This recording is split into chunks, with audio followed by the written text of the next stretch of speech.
చేసేవాళ్ళు ఎవరు తప్పించుకోలేరు రాజేంద్ర. శిక్ష పడే కాలం కాస్త దూరం అవుతుంది.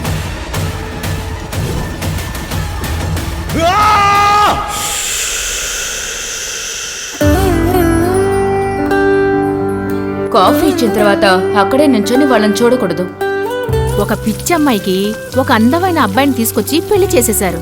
నీలాంటి పనికి మాలేదని నమ్మి ఎవడొస్తాడ్రా? మీకు నేను నచ్చాను కదా.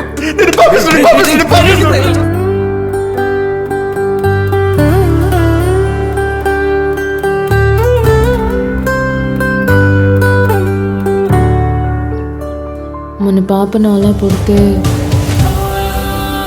తనని ఎవరు ఇష్టపడరు కదా.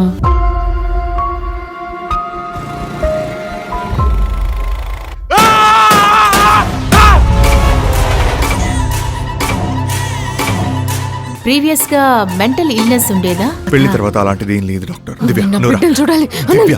నాకు బిడ్డ కావాలి. దివ్య. మరైతే అది పోస్ట్ పార్టం సైకోసిస్ అయి ఉండొచ్చు.